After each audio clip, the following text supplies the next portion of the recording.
नमस्कार साथियों, मैं मनीष कुमार आप सभी का इस बिहार बोर्ड की स्पेशल क्लासेस में तहे दिल से स्वागत और अभिनंदन करता हूं। तो हमारी चल रही थी धन की व्यवस्था मतलब अर्थव्यवस्था, अर्थशास्त्र हम लोग पढ़ रहे हैं। उसमें अध्याय 3 शुरू कर चुके थे, मुद्रा, बचत एवं साख, मनी सेविंग एंड क्रेडिट हम लोग शुरू कर चुके थे। आज हमारा लेक्चर नंबर 2 है। इस लेक्चर में हम लोग क्या क्या पढ़ने जा रहे हैं, तो सबसे पहले वो देख लेते हैं। मुद्रा के कार्य क्या है, ठीक है। अब हमने ये तो जान लिया कि मुद्रा होती क्या है, ठीक है। एक मैंने शॉर्टली आपको एक्सप्लेन कर दिया था। अब आज उसके कार्य जानेंगे और मुद्रा का किस प्रकार से शुरुआत हुई, क्यों लेकर के है, वो हम लोग जान चुके हैं। फिर मुद्रा है क्या, आज आपको प्रॉपर डेफिनेशन आज के लेक्चर में मिल जाएगी। मुद्रा का विकास कैसे हुआ और ये प्लास्टिक मुद्रा क्या है, ठीक है। कागज की मुद्रा सुनी, सिक्कों वाली मुद्रा सुनी, पर ये प्लास्टिक मुद्रा क्या है, इसका क्या महत्व, इसका क्या इंपोर्टेंस है, वो हम लोग आज जानेंगे। तो शुरू करते हैं आज के इस लेक्चर को। सबसे पहले जानते हैं मुद्रा के कार्य, ठीक है। Functions of money. वैसे तो मनी के जो फंक्शंस है वो काफी विस्तार में बहुत ज्यादा हम लोग जो आगे की क्लासेस में पढ़ते हैं, 12th में पढ़ते हैं। प्राथमिक कार्य क्या है, उनके प्राइमरी फंक्शन, फिर उनके जो एक्स्ट्रा फंक्शंस है वो क्या है। परंतु मुख्यतः किसी विद्वान ने यही बात कही है कि मुद्रा के हैं 4 कार्य महान, कि मुद्रा के 4 ही कार्य महान है। ये 4 कार्य महान है, इसीलिए मुद्रा लेकर के आए, नहीं तो वस्तु विनिमय प्रणाली भी बहुत अच्छी थी। मुद्रा के हैं 4 कार्य महान, माध्यम, मापन, संचय और भुगतान। अब आपको यहां पर यह बात ध्यान रखनी है कि मुद्रा आई क्यों है। क्यों आई है मुद्रा? मुद्रा इसलिए आई है क्योंकि वस्तु विनिमय प्रणाली में कुछ कठिनाइयां थी और हम मुद्रा को लेकर के इसलिए आए हैं कि जो कठिनाइयां हमें वस्तु विनिमय प्रणाली में देखनी पड़ रही थी वो ना देखनी पड़े। तो अगर अब आपसे पूछ लिया जाए कि मुद्रा के क्या कार्य हैं, तो आप वो याद रखना कि वस्तु विनिमय प्रणाली में क्या क्या कठिनाइयां थी। जो कठिनाइयां वहां पर थी वही क्या है, इसके कार्य बन गए हैं कि भैया वस्तु विनिमय में परेशानी होती थी, एक्सचेंज करने में परेशानी होती थी, ये सबसे बड़ा है कि विनिमय कराएगा। वहां पे संचय करने में प्रॉब्लम थी, ये सबसे बड़ा काम है, इसका आप संचय कर सकते हो। तो जो वहां समस्याएं थी वही काम यहां पर इसके बन गए कि भाई मैंने समस्या को ही क्या कर दिया है, खत्म कर दिया है। अब जानते हैं कि क्या क्या कार्य है। पहला है विनिमय का माध्यम, मतलब मीडियम ऑफ एक्सचेंज। हम किसी भी चीज का जब आदान प्रदान करते हैं, हम कोई वस्तु खरीदते हैं, मुद्रा दे देते हैं, हम पैसे दे देते हैं। हम किसी को वस्तु बेचते हैं तो हम मुद्रा ले लेते हैं, पैसे ले लेते हैं। तो एक्सचेंज का क्या बन गया, मीडियम बन चुका है, माध्यम बन चुका है। मूल्य का मापक, हम मापन कर सकते हैं कि मुझे एक टी शर्ट चाहिए 500 रुपए की आएगी, एक घड़ी चाहिए 300 रुपए की आएगी, शूज चाहिए 1000 रुपए के आएंगे। हमने मूल्यों का क्या कर दिया, मापन कर दिया कि भाई ये वस्तु इतने की आ जाएगी। विलंबित भुगतान का मान। विलंबित भुगतान का मान मतलब क्या है कि भाई जैसे कि अगर आज मैं किसी से कोई चीज खरीद करके ला रहा हूं, मैंने मान लीजिए रेफ्रिजरेटर खरीदा, मैंने फ्रिज खरीदा, मैंने उसको ये बोला कि भाई मैं तुझे 3 महीने के बाद जो इसके पैसे हैं 30,000 रुपए हैं वो मैं तुझे 3 महीने बाद दे दूंगा। तो विलंबित भुगतान, तो अब फ्यूचर पेमेंट भी क्या हो गया, पॉसिबल हो गया कि भाई मैं 3 महीने बाद लौटा दूंगा। तो अब वो मुझे ये बोलेगा दुकानदार कि हाँ सर आप 3 महीने बाद लौटा दीजिएगा, पर 30,000 तो आप ये और 2,000 रुपए एक्स्ट्रा लौटाइएगा सर, क्योंकि हम आपकी विश्वास कर रहे हैं ना, तो उस विश्वास के भी तो 2,000 देने चाहिए। मैंने बोला ठीक है, मैं 32,000 रुपए 3 महीने के बाद लौटा दूंगा। पर विलंबित भुगतान, जो डेफर्ड पेमेंट या फ्यूचर पेमेंट जिसे हम इंग्लिश में कहते हैं, वो अब क्या हो गए, मुद्रा में पॉसिबल हो चुके हैं। मूल्य का संचय, आप इसे स्टोर करके रख सकते हैं। हम घरों पे पैसा स्टोर करके रखते हैं, ठीक है। हम बैंकों में पैसा स्टोर करके रखते हैं, जैसा हमें जरूरत पड़ती है हम उसका इस्तेमाल कर सकते हैं। अब बात यहाँ पे 4 की हुई थी, फिर एक्स्ट्रा 2 कौन से? एक है क्रय शक्ति का हस्तांतरण। क्रय शक्ति का मतलब होता है जो परचेजिंग पावर होती है उसका ट्रांसफर हो जाता है, ये भी अपन डीप में पढ़ेंगे। और साख का आधार, साख का आधार मतलब बेसिस ऑफ क्रेडिट। उधार कहिए, साख कहिए या ऋण कहिए, इन सब का आधार बन चुका है। हम कभी भी जो भी उधार मांगते हैं हम पैसे में मांग लेते हैं। मैं जब जिससे फ्रिज खरीद करके लाया और मैंने बोला 3 महीने बाद 30,000 रुपए दे दूंगा, ये भी तो क्या था, उधार में मैं फ्रिज लेकर के आ गया। कैसे पॉसिबल हुआ? क्योंकि मुद्रा थी, मुद्रा है और इसलिए मैंने बोल दिया तुझे 30,000 रुपए का मैं पेमेंट तुझे बाद में कर दूंगा। ये मुख्यतः क्या है, मुद्रा के 6 कार्य है। ये 6 कार्य हम लोगों को पढ़ने हैं और अगर ऐसा क्वेश्चन बड़े मार्क्स में आता है तो आपको पूरा का पूरा एक्सप्लेनेशन ही देना होगा। तो शुरुआत करते हैं विनिमय का माध्यम या मीडियम ऑफ एक्सचेंज जिसे हम लोग कहते हैं। मुद्रा विनिमय का एक माध्यम है। क्रय तथा विक्रय दोनों में ही मुद्रा मध्यस्थ का कार्य करती है। विनिमय मतलब एक्सचेंज, एक्सचेंज का एक माध्यम है, मीडियम बन चुकी है। भाई जैसे कि अगर मुझे कोई वस्तु खरीदनी होती है तो मैं मुद्रा दे देता हूं, तो मेरे और दुकानदार के बीच में जो आदान प्रदान हुआ, मैंने सामान दिया, मैंने पैसे दिए और उसने सामान दे दिया, तो इसके बीच में क्या है, मुद्रा है ना। मुद्रा पॉसिबल हुई और एक मुद्रा क्या है, जो सर्वमान्य स्वीकार हो, जिसको सब मान ले, वो मुद्रा है। दुकानदार भी उस मुद्रा को मानता है जो मैं दे रहा हूं और मैं भी मानता हूं कि हाँ भाई इसे दे सकते हैं। अगर आज आप 2000 का नोट मुझे दोगे मैं मान लूंगा, पर आप 2016 में जो 500 और 1000 के नोट बंद हो गए थे वो दोगे तो मैं बिल्कुल भी नहीं मानूंगा। वो सर्वमान्य स्वीकार है ही नहीं। तो जो सर्वमान्य स्वीकार होगा वही क्या कहलाएगी, मुद्रा कहलाएगी। तो ये मध्यस्थता का काम करती है, दो लोगों के बीच में क्या है, मध्यस्थता का काम करे। भाई आप ये सामान खरीदना चाहते हो, आप ये दे दो, आपको ये मुद्रा दे देगा, फिर ये किसी के पास जाकर के उस मुद्रा से और कुछ भी खरीद सकता है। ठीक है, तो विनिमय का एक माध्यम बन चुका है क्रय। क्रय का मतलब होता है परचेज करना, किसी चीज को खरीदना, और विक्रय का मतलब होता है बेच देना। ठीक है, आप किसी चीज को क्या कर रहे हैं, बेच रहे हैं। तो खरीदने के बीच में और बेचने के बीच, दोनों के बीच में क्या मध्यस्थता का काम कर रहा है। अगर ये एक्स पर्सन खरीद रहा है और ये वाई पर्सन बेच रहा है, तो इन दोनों के बीच में क्या है, मुद्रा है। मुद्रा कॉमन चीज है, मुद्रा ही कॉमन चीज है। इसके पास मुद्रा देने के लिए है और इसको मुद्रा चाहिए, तो दोनों का जो मध्यस्थता वाला काम है वो मुद्रा करी। इसलिए क्या है, मीडियम ऑफ एक्सचेंज है। विनिमय का क्या बन चुका है, माध्यम बन चुका है जिससे कि किसी भी चीज का आदान प्रदान कर सकते हैं। अब वस्तु या सेवा को बेचकर मुद्रा प्राप्त की जाती है तथा मुद्रा से अपनी जरूरत की अन्य वस्तु खरीदी जाती है। चूंकि मुद्रा विधिग्रह लीगल टेंडर भी होती है, इस कारण इसे स्वीकार करने में कोई कठिनाई नहीं उत्पन्न होती है। अब देखिए, पहले के समय में क्या हो रहा था, मुझे अगर कोई वस्तु बेचनी है, तो उसके बदले में मुझे कोई वस्तु खरीदनी भी होगी। अब मैं वही वस्तु खरीदूं जो उसके पास देने को हो, और मैं वही वस्तु बेचूं जो उसको लेनी हो, तभी सौदा हो पाएगा, नहीं तो हो ही नहीं पाएगा। ये हमने देखा था ना, दोहरे संयोग की जो समस्या थी। अब पर यहां पर क्या होगा कि मैं पहले क्या करूंगा, मेरे पास मुद्रा है तो मैं उस मुद्रा से कोई भी वस्तु या सेवा खरीद लूंगा, और फिर या जो बेचना है मैं वो बेच दूंगा। तो पहले मतलब मैं क्या करूंगा कि अगर मुझे वस्तु और सेवा, जैसे आज मैं पढ़ा रहा हूं, मैं सेवा क्षेत्र में हूं, मैं पढ़ा रहा हूं, मैं पढ़ा करके क्या करूंगा, मैं पैसे ले लूंगा। तो मैंने पहले सेवा दी, मुझे उसके बदले में पैसा मिल गया।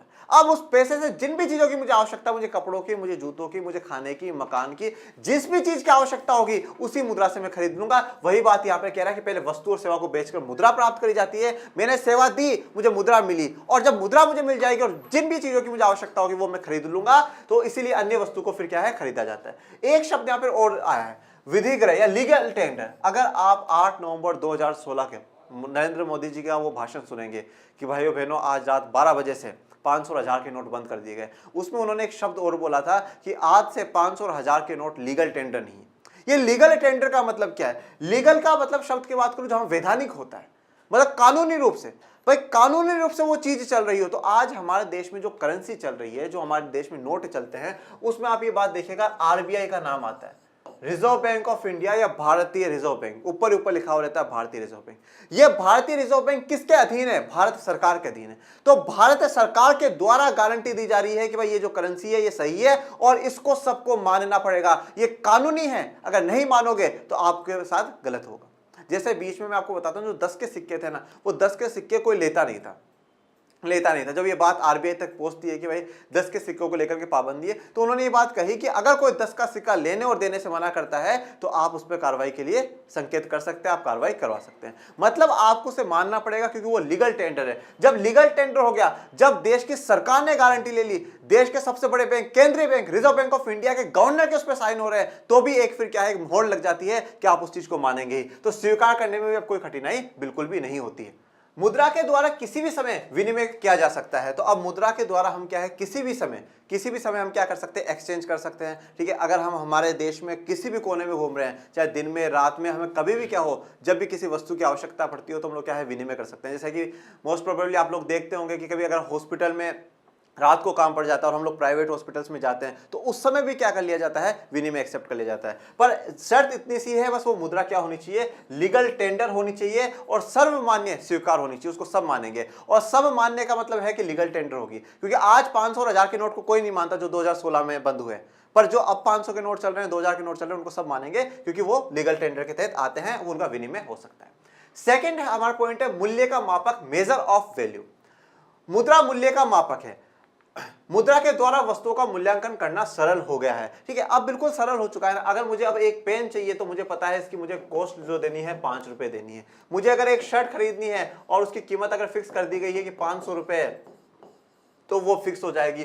हर चीज का क्या है, जो भी वस्तु या सेवा है उसका एक मूल्य फिक्स कर दिया गया है कि भाई आपको ये वस्तु चाहिए तो इनका इतना इतना कॉस्ट हो जाएगा। ये अगर आपको वस्तु चाहिए, ये आप वस्तु नहीं लेना चाहते हैं, ये सेवा आप लेना चाहते हैं, तो हर चीज की क्या एक वैल्यू फिक्स कर दी गई है। तो उस वैल्यू के हिसाब से ही क्या है, आपको पेमेंट करना होता है। नहीं तो पहले क्या था कि भाई हमें वस्तु का विभाजन करना पड़ रहा है, हमें अगर 1 किलो से गेहूं दूंगा तो मुझे कितने कपड़े की जोड़ी देगा या जूते कितने देगा, ये सब जो है ये डिपेंड हमारे लिए पॉसिबल नहीं हो पा रहा था, पर अब क्या है, पॉसिबल हो चुका है। वस्तु विनिमय प्रणाली में एक कठिनाई यह थी कि वस्तुओं का सही तौर पर मूल्यांकन नहीं हो पाता था। मुद्रा ने इस कठिनाई को दूर कर दिया है। मैंने आपको क्या कहा, मुद्रा के सभी वही कार्य हैं जो वस्तु विनिमय प्रणाली की कठिनाइयां थी। जो उनकी कठिनाई थी, उन कठिनाइयों को दूर करने के लिए हम लोग क्या लेकर के आए हैं, मुद्रा को लेकर के आए हैं। तो मुद्रा उनकी कठिनाइयों को दूर करेगा, और दूर करने का मतलब है जो काम वस्तु विनिमय प्रणाली नहीं कर पा रही थी वही काम मुद्रा करेगी, और वही क्या है, आपके मुद्रा के कार्य बन जाएंगे। यहाँ पे मैंने आपको एक तस्वीर दिखाई है जिसमें आप यहाँ पे देख सकते हैं कि आपको रेट देखने को मिलेगी कि भाई ये चीज इतने की है, ये $2.27 का है। तो इस प्रकार से अब आसान हो चुका है। अब नेक्स्ट पॉइंट है हमारा विलंबित भुगतान का मान, ये स्टैंडर्ड ऑफ डेफर्ड पेमेंट्स, हम इसे फ्यूचर पेमेंट्स भी कहते हैं। इसमें मतलब ये है कि अब हमारा जो हम कोई भी काम उधार में कर ले आज और फिर भविष्य में उसका क्या कर दे, भुगतान हम लोग कर सकते हैं। आधुनिक युग में बहुत से आर्थिक कार्य उधार पर होता है और उसका भुगतान बाद में किया जाता है। ये हम हमारी आम जिंदगी में भी देखते हैं कि मैं 1 महीने के बाद पेमेंट कर दूंगा, यार आज ये चीज मुझे दे दो, और फिर बाद में मैं 1 महीने के बाद पेमेंट कर दूंगा, 2 महीने बाद पेमेंट कर दूंगा। और अब आजकल तो ये है कि मतलब हमें कोई भी सामान EMI पर मिल जाता है कि भाई आप आज इतना, जैसे आप 1 लाख की गाड़ी ले रहे हैं, आप 1 लाख की गाड़ी ले रहे हैं, तो वो बोलेंगे आप 30,000 रुपए आज जमा करा जाओ, बाकी 70,000 रुपये हम आपकी क्या कर देते हैं, इंस्टॉलमेंट्स लगा देते हैं। ठीक है, किस्तें लगा देंगे, हर महीने आप क्या करना, 5-5 हजार 7-7 हजार रुपए देते रहना। तो ये भी तो क्या है, उधार में आप गाड़ी घुमा रहे हो बढ़िया पूरे मजे से, जीवन में आपने गाड़ी खरीद ली, उसके पेपर अपने नाम करा लिए, आप गाड़ी घुमा रहे हो, और वो 7,000 8,000 7,000 8,000 आपने हर महीने वहां जाते जाएंगे। तो ये भी तो क्या, उधार का ही सिस्टम चल रहा है। तो भविष्य में भुगतान करने की जो सुविधा है वो भी अब हमारे पास उपलब्ध हो चुकी है। मुद्रा विलंबित भुगतान का एक सरल साधन है। मुद्रा क्या है, विलंबित भुगतान मतलब लेट पेमेंट करने का एक बहुत सरल साधन है, आसान सा साधन है। इसके द्वारा ऋण के भुगतान करने में भी काफी सुविधा हो गई है। तो ऋण का भुगतान मतलब, ऋण मतलब उधार। देखिए एक बात देखिएगा, साख,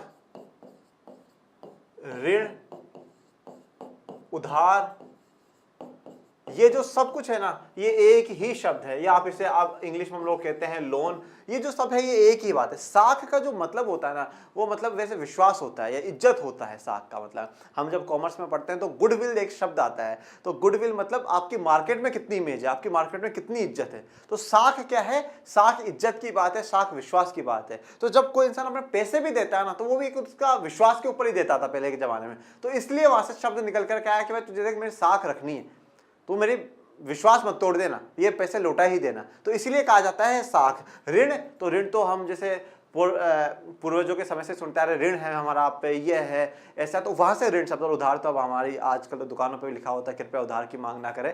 ठीक है, तो ये सब कुछ, चूंकि साख अथवा उधार क्रेडिट आधुनिक व्यवसाय की रीढ़ है और मुद्रा ने उधार देने तथा लेने के कार्यों को काफी सरल बना दिया है। अब देखिए आज के आधुनिक व्यवसाय की रीढ़ है, रीढ़ मतलब बिल्कुल बैकबोन है। जो आज के जितने भी व्यवसाय है, जितने भी बिजनेस है, जितने भी प्रोफेशन है, उन सब की क्या है, बैकबोन बन चुकी है साख या उधार, जिसे हम लोग क्रेडिट कहते हैं, ये उसकी बैकबोन बन चुकी है। ज्यादातर जो बिजनेसमैन होते हैं या इंडस्ट्रियलिस्ट होते हैं, वो लोग क्या करते हैं, पहले बैंकों से पैसा उधार लेते हैं, फिर उसको पैसे को खर्चा करते हैं, खर्चा करने के बाद उसे कमाते हैं, उसको वापस बैंकों में पहुंचा देते हैं। आप बड़ी बड़ी कंपनियां देख लीजिए, किसी में कहीं बाहर का पैसा लगा हुआ होगा कहीं, तो वो क्या है, वो सब उधार ही है एक तरीके से। तो अब आज के समय में क्या है कि अगर हमें उधार लेना, अगर हमें व्यवसाय चलाना, हमें बिजनेस चलाना है, तो हमें उधार की जरूरत पड़ती ही पड़ती है। तो मतलब आज क्या है, ये एक बिल्कुल बैकबोन बन चुकी है। जब हम लोग NCERT का चैप्टर 3 पढ़ेंगे, मुद्रा और साख वाला, तो उसमें हम लोग ये जानेंगे कि कम ब्याज दरों पर जब हम लोग उधार देते हैं, साख देता है बैंक, तो उससे किस प्रकार से देश का विकास होता है, वो और भी महत्वपूर्ण बात हो जाती है। इस तरह की सुविधा वस्तु विनिमय प्रणाली में नहीं थी। तो ऐसी सुविधा पहले नहीं थी। अब मैंने यहाँ पे एक तस्वीर दिखाई है जिसमें इंसान क्या है, लोन के नीचे दबता जा रहा है, दबता जा रहा है, पर वो लोन चुकाए जा सकते हैं क्योंकि अब मुद्रा हमारे पास उपलब्ध है। फिर है मूल्य का संचय या स्टोर ऑफ वैल्यू। मनुष्य भविष्य के लिए कुछ बचाकर रखना चाहता है। वर्तमान आवश्यकताओं के साथ ही भविष्य की आवश्यकताएं भी महत्वपूर्ण होती है। देखिए हम लोग जब ज्योग्राफी में जाएंगे, हम पढ़ेंगे सतत पोषणीय विकास। उसमें बात यह है कि भविष्य की जो जरूरतें हैं उनको भी ध्यान में रखा जाए। और अभी हम लोगों ने फर्स्ट चैप्टर में से पढ़ करके आए, हम लोग सेकंड चैप्टर में y = C+I, कि इंसान के पास जो टोटल इनकम आती है वो उसमें से जो उपभोग करने योग्य होती है वो उपभोग कर लेता है, और उसके बाद वो बचा करके रखता है। वो भविष्य के लिए बचा करके रखता है, किसी बुरे समय के लिए वो बचा करके रखता है, पर वो बचत करता है। तो अब क्या है, जब से मुद्रा आई है तो मनुष्य के पास ये मौका हो गया है कि वो बचा करके रख सके, वो क्या कर सके, बचत कर सके, और अपनी आज की जरूरतें तो पूरी करेगा ही करेगा, उसके साथ साथ क्या है, जो भविष्य में आवश्यकताएं होंगी उसके लिए उसने आज से पैसा बचा लिया है, जिससे कि आगे समय में कभी उसको कोई समस्या नहीं होगी। मुद्रा में ये गुण और विशेषता है कि इसे संचित या जमा करके रखी जा सकती है, लंबी अवधि तक संचित करके रखने पर भी मुद्रा खराब नहीं होती है। तो मुद्रा का ये गुण है, एक फीचर, एक विशेषता है मुद्रा की कि आप उसे चाहो जितने लंबे समय तक क्या कर सकते हो, संचय कर सकते हो। बस शर्त इतनी सी है, आप उसे स्टोर करके रख सकते हो। शर्त इतनी सी है, कभी नोटबंदी नहीं हो जानी चाहिए। नोटबंदी हो गई फिर घरों से निकलेगा तो फिर कभी गंगा में बहाया जाएगा, कभी जलाया जाएगा, तो वो बहुत, और वो ऐसा ही लोग, वही लोग करते हैं जो के पास बिल्कुल ब्लैक मनी था, काला धन था, जिन्होंने अपने खून पसीने की मेहनत से कमाया है, जिन्होंने बिल्कुल हिसाब से एक एक पैसा सही कमाया है और सरकार को समय समय पे टैक्स दिया, उनके साथ ऐसा बिल्कुल भी नहीं है। उनका पैसा बिल्कुल चेंज हो गया था, कोई समस्या नहीं आई थी। तो संचित या जमा करके रख सकते हो। लंबे समय तक भी अगर आप रखेंगे तो भी क्या होगा, उसमें मुद्रा खराब नहीं होती, मुद्रा बिल्कुल भी बेकार नहीं होती है। ये मैंने क्या दिखाई है, एक तस्वीर दिखाई है जिसमें आप मुद्रा को क्या कर सकते हैं, स्टोर कर सकते हैं, मतलब बचा करके रख सकते हैं। वैसे तो एक तस्वीर, एक पेड़ दिखाया जा रहा है, उस पेड़ से क्या आपके पास सिक्के ही सिक्के, पैसे ही पैसे आ रहे हैं। जितना आप उसे पानी देंगे तो उससे और भी आपके सिक्के बढ़ते जाएंगे, मतलब मुद्रा आपकी बढ़ती ही जाएगी। अब आता है क्रय शक्ति का हस्तांतरण, ट्रांसफर ऑफ परचेजिंग पावर। मुद्रा का एक आवश्यक कार्य क्रय शक्ति का हस्तांतरण भी है। आर्थिक विकास के साथ ही साथ विनिमय के क्षेत्र में भी विस्तार होता चला गया है। तो अब ये क्या कह रहा है कि मुद्रा का एक और आवश्यक कार्य है क्रय शक्ति का हस्तांतरण, ठीक है, ट्रांसफर ऑफ परचेजिंग पावर। जो हमारी परचेज करने की पावर है, जो हमें किसी चीज को खरीदने की जो हमें शक्ति है, उस शक्ति का भी हम लोग क्या कर देते हैं, ट्रांसफर कर देते हैं। जैसे कि हमने वस्तु विनिमय प्रणाली में पढ़ा था कि मुझे अगर आज ये शेयर छोड़ करके जाना है और मुझे मेरा घर बेचना, पर वो बिकेगा ही नहीं। अब जिसको घर की आवश्यकता होगी वही खरीदेगा, और जितना, जैसे मान लो मैं घर के बदले में मुझे 100 किलो गेहूं चाहिए, अब जिसका 100 किलो गेहूं होगा वही मुझे देगा, और जिसको घर चाहिए होगा वही खरीदेगा। पर अब आज के समय में ऐसा नहीं है, बिल्कुल भी नहीं है। अब आज मुझे घर बेचना है, मैं अपनी घर की कीमत बता दूंगा, मैं 20 लाख रुपए दे दूँ, वो जो मुझे 20 लाख रुपए 18 लाख 20 लाख रुपए तक दे देगा, मैं अपना घर बेच करके मैं चला जाऊंगा। तो अब वो जो पैसा मेरे पास आया है, वो उसको ले जाकर मैं दूसरी जगह भी इस्तेमाल कर सकता हूं। वस्तुओं का क्रय विक्रय दूर दूर तक होने लगा है। इस कारण क्रय शक्ति को एक स्थान से दूसरे स्थान को हस्तांतरित करने की जरूरत महसूस की गई। क्योंकि मुद्रा में सामान्य स्वीकृति का गुण विद्यमान है, तो यह बिल्कुल आसान हो जाता है। तो अब क्या है, आपने यहां से कोई चीज बेची और वहां ले जाकर के आप कोई दूसरी चीज खरीद सकते हैं, यहां से खरीदी वहां ले जाकर के आप बेच सकते हैं। क्योंकि पूरे इंडिया में, पूरे भारत में तो क्या है कि मुद्रा क्या है, स्वीकृत है। मुद्रा में कौन सा, भारतीय मुद्रा, तो वो तो बिल्कुल स्वीकृत है। पूरे वर्ल्ड में भी आप चले जाएंगे तो मुद्रा ही चल रही है, सारी जगह क्या चल रहा है, मनी ही चल रहा है, सारी जगह मनी ही चल रहा है। बस ये बात अलग है कि सबकी करेंसी अलग अलग है, सबकी करेंसी अलग अलग है। भाई हमारी जो करेंसी है वो रुपया है, हमारी करेंसी क्या है, रुपया है, रुपये है हमारी करेंसी। आप अमेरिका की बात करेंगे, अमेरिका की डॉलर है। तो अब जैसे मान लो मैं अमेरिका भी चला गया, तो मैं यहाँ से रुपीज लेकर जाऊंगा और मैं वहां के जाकर जैसे एयरपोर्ट पर उतरूंगा, मैं उसे चेंज करा लूंगा, उसे डॉलर में चेंज करा लूंगा, और फिर पूरे अमेरिका में घूमूंगा जब तक वो डॉलर से मैं चेंज करवाता रहूंगा। भाई ये चीज मुझे दे दो, मैंने डॉलर दे दिया, फिर ये सामान खरीदा, मैंने डॉलर दे दिया। तो है तो वो भी तो मुद्रा ही, वो भी मुद्रा ही है, क्योंकि सर्वमान्य स्वीकृत है, सब मान लेंगे उसको, कोई दिक्कत वाली बात नहीं आएगी। अब आता है साख का आधार, बेसिस ऑफ क्रेडिट। वर्तमान समय में मुद्रा साख के आधार पर कार्य करती है। मुद्रा के कारण ही साख पत्रों का प्रयोग बड़े पैमाने पर होता है। देखिए, अब साख का आधार भी मुद्रा के कारण बना है, क्योंकि पहले के समय में जब हम लोगों ने पढ़ा कि भविष्य में भुगतान करने की कोई भी सुविधा नहीं थी, तो लोग उधार देते ही नहीं थे। पर अब क्या उधार देने लगे हैं, अब उधार की शुरुआत हो चुकी है कि हाँ भाई मुद्रा है तो कल को इतने पैसे के साथ तुम मुझे एक्स्ट्रा पैसा दे करके ये पैसा वापस लौटा देना। तो अब ये, और जो साख पत्र होते हैं, साख पत्र मतलब जो है हमारे क्रेडिट लेटर्स हैं, ये क्रेडिट लेटर्स कौन कौन से होते हैं वो देखिए। जैसे कि चेक, ये आपका चेक है, ड्राफ्ट, हुंडी आदि प्रचलन में नहीं रह सकते थे। अगर मुद्रा नहीं आती तो ये प्रचलन में नहीं आ सकते। जैसे चेक है, तो चेक आप लोग देखते हैं कि इस पर हम एक अमाउंट लिख करके दूसरे को दे सकते हैं। अब चेक में या हुंडी में क्या होता है, हुंडी पहले समय में थी, ठीक है। अब इनमें होता क्या है, इनमें ये बात होती है जैसे कि मान लीजिए कोई पर्सन है, वो मेरे पास आया, जैसे ये एक्स है, ये मेरे पास आया और इसने मुझे कहा कि यार मनीष मुझे 50,000 रुपये चाहिए, मुझे 50,000 रुपये चाहिए। तो मैंने उसको बोला यार देख 50,000 रुपये तो नहीं है मेरे पास यहाँ पे तो अभी। तो उसने बोला भाई डिजिटल पेमेंट कर दो, आज के समय में तो चल रहा। तो मैंने बोला नहीं डिजिटल तो नहीं। तो मैंने उसको ये बोला तो एक काम कर, मैं तुझे एक चेक काट करके दे देता हूँ। तो मैंने क्या करा, जिस बैंक में मेरा खाता है मैंने उसकी चेकबुक निकाली, मैंने 50,000 का चेक काट दिया, और जहां पे में नाम था, पे में उसका नाम लिख दिया 2x, कि भाई x को पे करना है, कितना अमाउंट करना है, 50,000 रुपए का अमाउंट इसको पे करना है। ये मैंने लिख करके उसको दे दिया। अब ये जो चेक है ये लेकर के जाएगा वो अपने बैंक में, और अपने बैंक में जाने के बाद वो चेक को जमा कराएगा, और फिर उस बैंक वाले मेरे बैंक में डिटेल पूछेंगे कि हाँ भाई ये मनीष बिमाल के नाम से चेक जारी हुआ है, क्या सच में आपके बैंक में अकाउंट है, क्या उसके बैंक में इतने पैसे हैं, है या नहीं है, तो वो 50,000 है तो ट्रांसफर कर दो, हम आपको चेक भेज देते हैं। तो वो क्या हो गया, सीधा ट्रांसफर हो गया। मैंने एक क्या है आदेश दे दिया, एक ऑर्डर दे दिया किसको, मेरे बैंक को, कि भाई आप क्या करो, इस एक्स को 50,000 पे करो, ये ऑर्डर दे दिया। ऐसे ही एक हुंडी हुआ करती, ये हुंडी हुआ है। तो अब इस पे भी लिखा हुआ होता है कि भाई मैं इतना इतना पैसा इस इंसान को देता हूं। तो ये कैसे पॉसिबल हो पाई, क्योंकि मुद्रा आज हमारे पास है। व्यापारिक बैंक भी साख का सर्जन नगद कोष कैश रिजर्व के आधार पर ही कर सकते हैं। अब देखिए, पहले तो आप इस टॉपिक को समझिए, साख का सर्जन या क्रेडिट क्रिएशन, इस टॉपिक को आपको समझने की जरूरत है। बैंक वाले जो होते हैं ना, जो व्यापारिक बैंक होते हैं, ये क्रेडिट क्रिएशन करते हैं, साख क्रिएशन करते हैं, साख का सर्जन करते हैं, मतलब पैसे से पैसा बनाते हैं। पैसे से पैसा बनाने का मतलब ये होता है कि भाई आज जैसे मान लीजिए किसी इंसान ने मुझे 1,000 रुपये जमा कराए बैंक में, 1,000 रुपये जमा कराए। अब वो 1,000 रुपये मुझे पता है जमा करा के गया, तो ऐसा तो है कि 10 मिनट का निकाल के ले जाएगा। मैं तो एक का बता रहा हूँ, बहुत से लोग जमा कराते, कोई लाखों भी कराते, कोई करोड़ों भी कराते, जमा कराए। अब उस 1,000 में से मैं क्या करता हूँ कि लोगों को लोन दे दूंगा। मैंने अगर उस 1,000 रुपये 1 रुपया उस इंसान को 1 महीने का दिया है ना, जिसने जमा कराया, तो मैं जिनको उसका लोन दूंगा 200 रुपए पे, अगर मैंने सबको लोन दे दिया तो मैं सबसे बोलूंगा भाई 200 रुपए पे हर महीने 2 रुपए ब्याज दोगे। कौन? बैंक वाला। बैंक वाला बोलेगा। तो अब 200 मतलब 5 दूनी 10 रुपए आ गए। 1,000 रुपए पे 1 रुपया दिया था उसको और आए कितने हैं? 10 रुपए। मतलब 9 का तो बैंक को फायदा हो गया। ये क्या हो गया? मनी क्रिएशन हो गया, ये साख का सर्जन हो गया, ये क्रेडिट क्रिएशन हो गया। ठीक है, अब इसको आप समझिए एक बार। एक होता है क्या, पहले आप 2-3 शब्दों को समझिए। एक शब्द होता है CRR, जिसे आप लोग नगद कोष कह सकते हैं। ठीक है, या हम इसे कहते हैं cash reserve ratio, cash reserve ratio. एक होता है SLR, स्टेट्यूटरी लिक्विडिटी रेशियो, या वैधानिक तरलता जो कोष है हम वो कहते हैं। अब देखो CRR या SLR है क्या?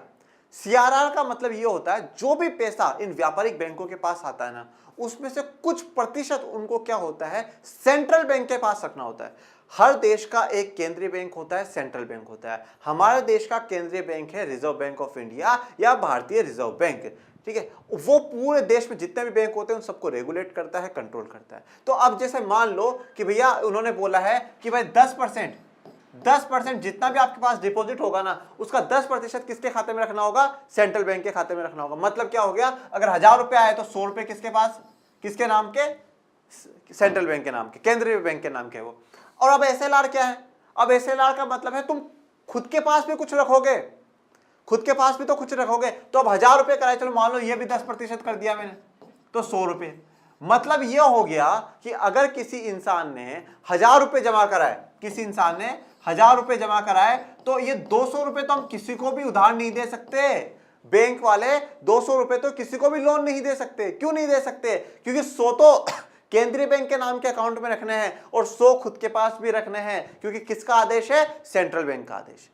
तो ये 200 तो हम नहीं रख सकते, 200 तो हम उधार दे ही नहीं सकते, तो हमें रखने ही रखने। ये जो CRR और SLR, इन दोनों को जब हम लोग मिला लेते हैं ना, इसे हम बोलते हैं LRR, लिक्विडिटी रिजर्व रेशियो। ठीक है, लिक्विडिटी रिजर्व रेशियो या तरलता कोष अनुपात जो है वो LRR। तो अब ये क्या होता है कि जैसे अब ये 800 रुपए दे देंगे और फिर वो 800 में से फिर किसी ना किसी बैंक में डिपॉजिट होंगे, फिर वो उससे 20% रख लेंगे, ऐसा। अब एक फॉर्मूला होता है इसका, क्रेडिट क्रिएशन का फॉर्मूला है 1/LRR, 1/LRR। ठीक है, अब LRR का मतलब मैंने कितना बोला है? 20% बोला है, तो 20%, 20% का मतलब ये हो गया 1/20/100। ठीक है, ये 100 कहां जाएगा? ऊपर जाएगा, और ये 20 नीचे रह जाएगा, तो कितना हो गया? 5। मतलब 5 गुणा, 5 टाइम्स वो पैसे क्या डबल कर पाएगा। मतलब अगर किसी ने 1,000 रुपए से शुरुआत करी है किसी बैंक ने, तो उसके 5,000 करेगा। 1 लाख करी है तो 5 लाख करेगा। ठीक है, ये बात आपको क्लियर। अब एक बात और ध्यान देना, अब मैं यहां पर इनको 10% से बढ़ा करके 20% कर दूं। कितना कर दूं? 20% कर दूं। तो अब मेरा LR और R कितना हो गया? 40% हो गया। तो अब निकालो 1/40/100, और जब 100/40 होगा तो कितना आएगा? 2.5%। 2.5 मतलब अब मेरा 1,000 किसी ने जमा कराए हैं तो कितने कमा पाओगे? 2,500 हो पाएंगे। पहले कितने हो रहे थे? 5,000 होते। यहां पर बात मैं ये दिखाना चाहता हूं कि अगर CRR बढ़ेगा, अगर CRR बढ़ता है, SLR बढ़ता है, या दोनों मिलाकर आप कह दीजिए LRR बढ़ता है, तो जो क्रेडिट क्रिएशन है, जो साख का सर्जन है व्यापारिक बैंकों का, वो गिरेगा। क्योंकि यहां पर 20% से 40% होते ही साख का सर्जन गिर गया। साख का सर्जन गिर गया। क्यों गिर गया? क्योंकि ज्यादा पैसा तो सेंट्रल बैंक के पास और खुद के पास रखना है। लोगों को पैसा दोगे क्या? लोग मांगने आ जाएंगे, उनके लिए भी तो रखोगे आप। तो ये पॉसिबिलिटी हो जाती है। जब एलआरआर बढ़ जाएगा तो ये गिर जाएगा, और जब एलआरआर गिर जाएगा तो ये बढ़ जाएगा। अब एलआरआर में सीआरआर भी है और एसएलआर भी है, दोनों है, परंतु आपकी जो बुक में दे रखा है वो गलत दे रखा है। इन्होंने बोला नगद मुद्रा का कोष, ये जो कैश रिजर्व रेशियो बोल रहा है, ये अधिक होगा तो अधिक साख का निर्माण होगा, बिल्कुल भी नहीं। अगर ये अधिक है तो कम साख का निर्माण होगा, और अगर ये कम है तो साख का निर्माण ज्यादा होगा। तो ओवरऑल जो बात वो ये है कि साख के आधार पर ही डिपेंड करता है सब कुछ, कि साख का आधार जो है वो मुद्रा है, और उसमें हम लोग नगद कोष ये सब कुछ पढ़ चुके हैं। देखिए ये वैसे जो टॉपिक है सीआरआर, एसएलआर, बहुत और भी टॉपिक्स इसमें आते हैं, repo rate, bank rate, reverse repo rate, बहुत से हैं। ये सब आप लोगों को क्लास 12th में पढ़ने वाले टॉपिक है। जब आप 12th में इकोनॉमिक्स लेंगे, अर्थशास्त्र लेंगे, तब इन्हें और भी गहराई से पढ़ा जाएगा। अब भी मैंने आज आपको ये चीज इसलिए समझाई, पहली बात तो यहाँ पे वर्ड आया था कैश रिजर्व, और दूसरी बात ये जो इन्होंने कॉन्सेप्ट एक्सप्लेन कराना वो कॉन्सेप्ट गलत है, श्योरली गलत है। अब आगे बढ़ते हैं, तो अब देखते हैं मुद्रा है क्या। किसी एक महान अर्थशास्त्री ने एक बात कही, उससे पूछा गया कि मुद्रा है क्या, तो वो कहता है मुद्रा वह है जो मुद्रा का काम करती है। मतलब कितना फनी सा है ना। बोलो मुद्रा है क्या, तो बोलो मुद्रा वो है जो मुद्रा का काम करती है। तो बोलो मुद्रा के काम क्या है, बोलो वस्तु विनिमय की कठिनाई को खत्म करना। तो बात तो वैसे सही है, ठीक है। सामान्य स्वीकृति प्राप्त विधिग्राह्य लीगल टेंडर, देखिए अब इसमें आप विशेषताएं पढ़ते जाइएगा। मुद्रा क्या क्या है? सामान्य स्वीकृत, उसको सब माने, सब एक्सेप्ट करे ऐसा। विधि प्रग्रह, उसे लीगल टेंडर प्राप्त हो, मतलब सरकार की तरफ से जो भी आपका विधि विधान है, जो भी सबके आपके सुप्रीम है, सरकार जो सुप्रीम है, उसके द्वारा क्या है उसको परमिशन मिले। एवं स्वतंत्र रूप से प्रचलित, स्वतंत्र रूप से आजाद होकर बिल्कुल प्रचलित हो, फेमस हो, कोई भी वस्तु जो विनिमय के माध्यम, ठीक है, तो विनिमय के माध्यम हो सके, मतलब उसका एक्सचेंज में हम लोग काम कर सके। मूल्य के सामान्य मापक, हम मूल्य का मापक कर सके, भाई एक शर्ट के इतनी कीमत देनी है। ऋण के भुगतान का मापदंड, भाई ऋण का भुगतान जो आपको उधार दिया गया है उसका भुगतान कैसे करोगे वो तय हो सके। और संचय के साधन, मतलब जो चार काम हमने शुरू में पढ़े हैं वो चार काम कर दे, वही क्या कहला रही है, मुद्रा कहला रही है। ये चार काम के साथ साथ एक सामान्य स्वीकृति और एक लीगल टेंडर हो तो वो क्या है, वही मुद्रा कहलाती है। और यही हमारी क्या है, मुद्रा है। अब जानते हैं मुद्रा का विकास, हिस्ट्री ऑफ मनी, कि किस प्रकार से मनी का समय के साथ मुद्रा का विकास हुआ है। सबसे पहले वस्तु विनिमय सिस्टम, ठीक है, बार्टर सिस्टम। वस्तु मुद्रा कॉमोडिटी मनी, धात्विक मुद्रा मेटेलिक मनी, सिक्के कॉइन्स वैसे धात्विक मुद्रा में ही आ जाते हैं सिक्के, पत्र मुद्रा पेपर मनी, और फिर साख मुद्रा क्रेडिट मनी जिसे हम लोग कहते हैं। यहाँ पे जैसे ये जो चित्र दिखाया वो एक विकास के लिए है कि समय के साथ किस प्रकार से विकास हुआ है उसके लिए। अब सबसे पहले वस्तु विनिमय बार्टर सिस्टम, इसके लिए तो हम लोग बहुत कुछ पढ़ चुके हैं, पूरा इसकी समस्याएं, इसकी समाधान सब कुछ पढ़ चुके हैं। तो इसमें वस्तु का वस्तु से लेन देन होता है, वस्तु के बदले वस्तु दी जाएगी, उससे क्या कहा जाएगा, वस्तु विनिमय प्रणाली।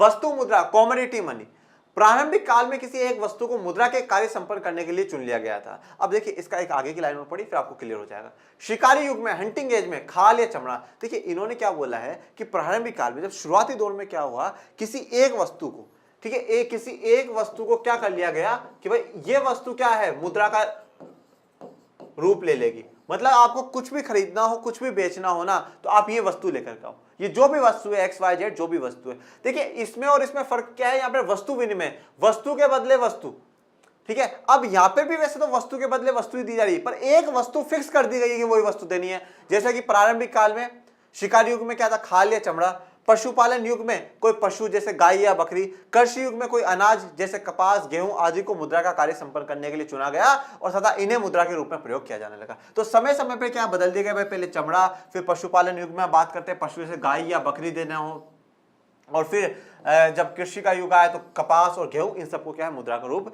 दे दिया गया कि भाई आप गेहूं दे जाया करो, कोई सामान ले जाया करो, आप कपास दे जाया करो और कोई सामान ले जाया करो। फिर आते हैं धात्विक मुद्रा, मेटेलिक मनी। मुद्रा जो पीतल और तांबा इत्यादि धातुओं से बना होता है उसे धात्विक मुद्रा कहते हैं। जो धातुओं से बना हो, जो मेटल से बना हो, उसे हम लोग क्या कहेंगे, धात्विक मुद्रा या मेटेलिक मनी कहेंगे। मतलब जो भी मेटल से बना हो, अब आज हमारे सिक्के हैं वो भी मेटल के बने हुए, तो जो भी धातु से बना हुआ उसे ही क्या कहते हैं, धात्विक मुद्रा कहते हैं। जैसे ये सोने के सिक्के हैं तो सोना भी धातु है, और तो उससे भी जो बने हुए हैं वो भी क्या है, धात्विक मुद्रा है। अब आ जाओ सिक्के, तो सिक्के वैसे भी धात्विक मुद्रा में आते हैं। मुझे ये बात समझ में नहीं है कि आपके बिहार बोर्ड ने इसे अलग अलग क्यों करा है? सोने चांदी आदि से बना हुआ वस्तु जो देश की सार्वभौम सरकार की मोहर से चालित होता है उसे सिक्का कहते हैं। अब इन्होंने बोला सोने चांदी जिससे भी बना हुआ हो, ठीक है, जिससे बना हो और देश की सार्वभौम सरकार की मोहर से, सार्वभौम जिसको ऐसी सरकार जिसको पूरे देश ने चुना हो, ऐसी सरकार जो भी सरकार जो सबसे सुप्रीम है उसकी मोहर से, जैसे आप पहले देखते हो राजा महाराजाओं की तस्वीर लगती थी, उनकी मोहर लगती थी, फिर वो सिक्के प्रजा के पास जाया करते थे, तो उन द्वारा चलित हो वो क्या कहलाते हैं? सिक्के कहलाते हैं। तो ये भी तो धात्विक ही है, ये भी मेटल के ही बने होते हैं। यहाँ पे जैसे कि मैंने सिक्कों की आपको तस्वीर दिखाई है, 5 रुपए का सिक्का, 10 रुपए का सिक्का, 20 रुपए का सिक्का। फिर आते हैं पत्र मुद्रा पे या पेपर मनी पे। सिक्का मुद्रा को एक स्थान से दूसरे स्थान ले जाने में कठिनाइयां होती थी, इसलिए पत्र मुद्रा का प्रचलन हुआ। ठीक है, मैंने लास्ट लेक्चर में भी बोला था कि जरूरत ही क्या है आविष्कार की जननी। जैसे जैसे हमें जरूरत पड़ने लगी हमने आविष्कार करना शुरू कर दिया। अब जब क्या है सिक्के, तो अब मान लो किसी को भाई 10,000 रुपए देने, तो वो सिक्कों का इतना बड़ा थैला ले जाओ बहुत, और सामने वाले को चोर को पता चल जाएगा आज तो खूब पैसा लेके जा रहा, लूट लो, तो बहुत प्रॉब्लम आती थी एक जगह से दूसरी जगह। फिर क्या हुआ? पेपर मनी लेकर के आया। ठीक है, तो पेपर मनी आया। देश की सरकार तथा देश के केंद्रीय बैंक के द्वारा जो कागज का नोट प्रचलित किया जाता है उसे पत्र मुद्रा कहते हैं या कागजी मुद्रा भी कहते हैं। क्यों? क्योंकि ये कागज का बना हुआ होता है, कागज पे बनता है। तो कागज का नोट जारी होता है किसके द्वारा? केंद्रीय बैंक। और हमारा केंद्रीय बैंक कौन सा? भारतीय रिजर्व बैंक। ठीक है, ये मैंने एक तस्वीर दिखाई है अमेरिका के नोटों की। भारत में 1 रुपए के कागजी नोट अथवा सभी सिक्के केंद्र सरकार के वित्त विभाग के द्वारा चलाया जाता है। देखिए, वित्त विभाग का मतलब है फाइनेंस डिपार्टमेंट। ठीक है, आपने फाइनेंस मिनिस्टर का नाम सुना होगा, वित्त विभाग, वित्त मंत्री का नाम सुना होगा, जो पूरा सरकार का बजट कहाँ खर्चा करना है, क्या नहीं करना है, कितना पैसा आएगा, कितना जाएगा, कितना टैक्स लगाना है, कितना टैक्स लेना है, किसके कम करना है, ये जो सारी जानकारी रखता है ना, वो वित्त विभाग रखता है, वो फाइनेंस मिनिस्ट्री रखता है। तो वो फाइनेंस मिनिस्ट्री जो होती है, विभाग होता है। 1 रुपए का नोट, बहुत ध्यान से सुनिएगा, 1 रुपए का नोट और जितने भी सिक्के हैं वो जारी करता है। मतलब कौन जारी कर रही है? केंद्र सरकार जारी कर रही है। और 1 रुपए के नोट पे देखिएगा जो साइन होते हैं वो वित्त सचिव के साइन होते हैं, फाइनेंस सेक्रेटरी को होते हैं। अब ये फाइनेंस सेक्रेटरी कौन है भाई? जो आपने वित्त मंत्री बनाया ना, अब वित्त मंत्री मतलब मिनिस्टर जो चुनाव लड़ा होगा, जीता होगा और फिर उसको बनाया गया होगा, उसके पास उसको पूरा डिटेल देने के लिए, नॉलेज देने के लिए IAS अधिकारी अपॉइंट किया जाता है, वो बनता है वित्त सचिव। तो उसके साइन होते हैं 1 रुपए के नोट पे। 1 रुपए के नोट पे कभी भी भारतीय रिजर्व बैंक के गवर्नर के साइन नहीं होते। 2 रुपए या इससे अधिक के सभी कागजी नोट देश के केंद्रीय bank reserve bank of India के द्वारा चलाए जाते हैं। तो 2 रुपए से लेकर करके 2000 रुपए तक का अगर कोई भी नोट आता है तो वो सारे के सारे जो कागज के नोट है वो कौन चलाएगा? रिजर्व बैंक ऑफ इंडिया द्वारा चलाया जाता है। अब आते हैं साख मुद्रा पे, क्रेडिट मनी पे। आर्थिक विकास के साथ साख मुद्रा का भी उपयोग होने लगा। आधुनिक समय में चेक, हुंडी आदि विभिन्न प्रकार के साख पत्र मुद्रा का कार्य करते हैं, इनको साख मुद्रा कहा जाता है। ठीक है, अब हम लोग ये चीज देखते हैं भाई चेक का समय आ चुका है। ठीक है, चेक लिख करके दे देते हैं तो पैसा का पेमेंट हो जाता है, तो ये भी साख मुद्रा का। ये हम विकास पढ़ रहे हैं कि किस प्रकार से विकास हुआ है भाई। सबसे पहले वस्तु विनिमय, फिर वस्तु मुद्रा आई, ठीक है, उसका धात्विक, फिर सिक्के, फिर पत्र मुद्रा, पेपर मनी जिसे हम लोग कह रहे हैं, और अब हम लोग क्रेडिट मनी पे पढ़ रहे हैं। अंतरराष्ट्रीय लेन देन अधिकांश रूप से साख मुद्रा द्वारा होता है। देश के आंतरिक व्यापार में भी धातु या पत्र मुद्रा की अपेक्षा चेक तथा हुंडी आदि साख पत्रों का अधिक उपयोग होता है। तो अंतरराष्ट्रीय व्यापार में और देश के व्यापार में भी क्या होता है, काफी जगह लोग चेक काट करके देना पसंद करते हैं, हुंडी लिख करके देना पसंद करते हैं कि हाँ भाई ये पैसा ले लेना आप, तो वो ज्यादा बेटर होता है। नहीं तो पैसा इतना कौन तो कैश हाथ में लेकर के जाएगा, कौन इतना सिक्के है हाथ में लेकर के जाएगा। उससे अच्छा है कि हम लोग एक कागज का टुकड़ा दे दो और उस पर अमाउंट लिख दे और वो अमाउंट ले लेगा। अब आते हैं प्लास्टिक मुद्रा पे या प्लास्टिक मनी पे। प्लास्टिक मुद्रा, आजकल प्लास्टिक मुद्रा का बहुत प्रचलन जोरों से है। इसमें 2 आएंगे, एक ATM जिसे हम लोग डेबिट कार्ड भी कहते हैं और एक दूसरा है क्रेडिट कार्ड। तो 2 हम लोग पढ़ेंगे, एक ATM डेबिट कार्ड और दूसरा credit card. Debit card plastic के मुद्रा का एक रूप ATM है। ATM की जो मतलब है फुल फॉर्म में वो है स्वचालित teller machine, automatic teller machine. यह मशीन 24 घंटे रुपए निकालने तथा जमा कराने की सेवा प्रदान करता है। तो अब आप इसमें क्या है, आप इसमें पैसे निकाल भी सकते हैं और जमा भी करा सकते हैं। ATM काफी बैंकों में ऐसी मशीन लग चुकी है जिसमें आप पैसे जमा भी करा सकते हैं, और काफियों में सिर्फ और सिर्फ निकालने वाली, जिसमें कि आप क्या है, पैसे सिर्फ और सिर्फ निकाल ही सकते हैं। ATM कार्ड मिलने के बाद एक गुप्त पिन नंबर होता है। ठीक है, आपको जब भी ATM मिल जाएगा तो एक गुप्त पिन नंबर दिया जाता है। ठीक है, 4 डिजिट का होता है, वो 4 डिजिट होगा। जैसे कि आप मान लीजिए BXY ये दे दिया। तो जब भी अब आपको पैसे निकलवाने जाने हैं वो आपसे पूछेगा भाई आपका कौन सा अकाउंट है, करंट अकाउंट है, सेविंग अकाउंट है।